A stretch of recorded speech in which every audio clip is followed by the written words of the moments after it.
Magandang araw mga palangga at babayan ko. Medyo matagal po tayong nanahimik, pero ngayon tingin ko kailangan ko magsalita ulit. Dahil ayon kay Ted Filon, sobra na, tama na.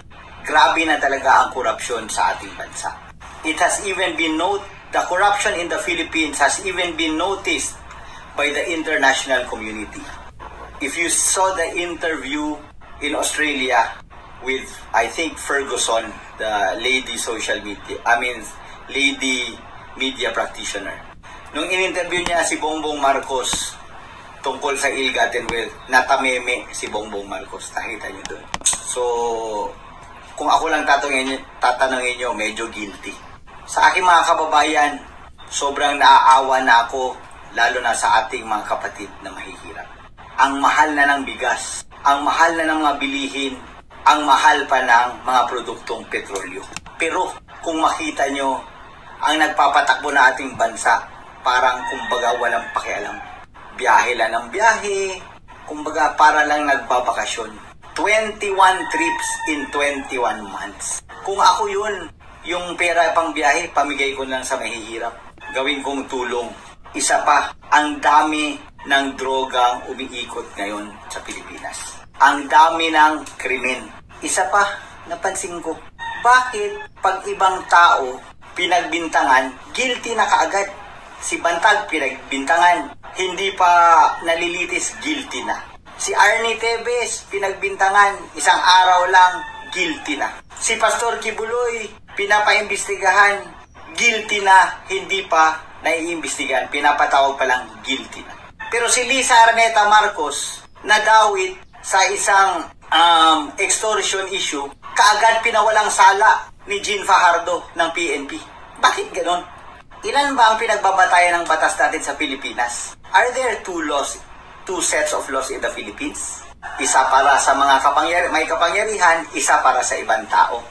Or isa para sa mga kakampi ng mga Marcos, isa para sa ibang mga tao.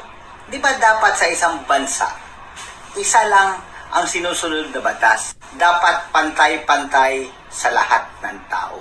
Hindi ko rin maintindihan kung bakit ang ating kongreso, kung saan ako ay miyembro, kahit tinanggal pa nila ako sa aking paniniwala, hindi karapat-dapat yon dahil hindi nabigyan ng due process. Hindi lang kongreso, pati senado hindi ko na maintindihan. Pag si Arnie Tevez, bawal ang Zoom.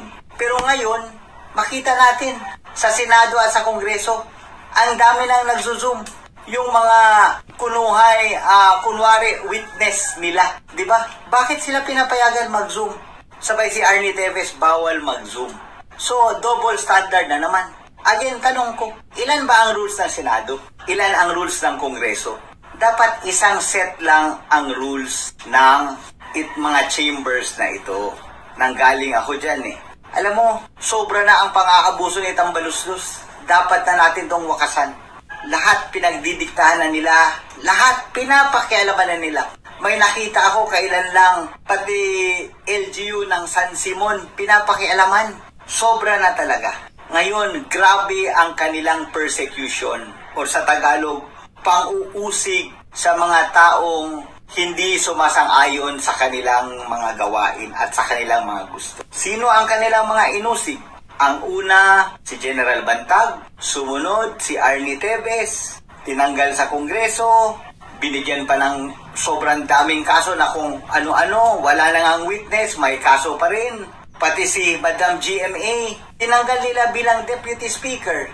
Senior Deputy Speaker. Pagkatapos nun, tinanggal pa bilang Deputy Speaker. Ngayon, pagkatapos si GMA, si Boss Pulong naman, si Congressman Pulong Duterte. Gusto na naman nilang tanggalin, pero tingin ko hindi nila kayang gawin. Inuusig din nila si Boss Pulong. Bakit? Pati si PRRD, inuusig nila. Pati si Vice President Inday Sara, sinisiraan at inuusig nila. Pati isang kagalang-galang na pastor, nagsasamba at sa Bisaya, nagsasangyaw, nagsispread ng word ng ating Panginoon. Pati yun, sinisiraan nila. Nakikita ko nga ngayon, ang ginagawa nila kay Pastor Kibuloy, eksaktong script sa ginawa nila sa akin. Sinimulan sa bibintang na may mga baril, may ganito ganyan, hindi ako magtataka na malamang i-ready din nila si Pastor Kibuloy. Pero siguro ngayon magdadalawang isip na sila dahil syempre alam nilang obvious na masyado yung ginagawa nila. Dahil lang ba ang SMNI ay nagsasabi ng katotohanan at ayaw sumunod sa ibang mainstream media na sila lang ang parating nilalabas sa balita, ang administrasyon lang. Ito, sobra na talaga to. Sobra na. Alam nyo, hindi lang opisyal ang kanilang inuusig. Imagine, pati vloggers inuusig nila. Ang mga banateros, inuusig nila. Ang ibang vloggers, tinatakot, nakasuhan. Pati si Maharlika, may threat sa kanyang buhay. Bakit ganun? Ang tanong ko sa inyo mga kababayan, papayag pa ba tayo sa ganito? Hanggang kailan natin ito lulunukin? Ang kanilang paglalabastangan, ang kanilang sa Bisaya, pagpanunog, pang-aapak pala sa Tagalog, sobra na talaga.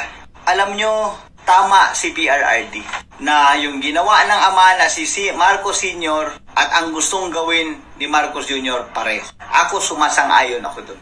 Gusto nilang galawin ang konstitusyon para mapahaba ang kanilang mga termino. Mali at dapat huwag tayong pumayag. Ang aking panawagan sa lahat, tayo ay magkaisa, laban para sa bayan. Let us protect the Constitution. Protektahan natin, samahan natin si Pastor Kibuloy, si Ma'am Inday Sara, ipaglaban natin si Ma'am GMA na huwag nilang apak-apakan, at pati ang mga vloggers at ang lahat ng mga tao na ang kagustuhan lang naman ay maging tama at gumanda ang buhay ng bawat Pilipino. Dapat tayong magkaisa at ipaglaban natin ang tama. Laban tayo para sa bayan.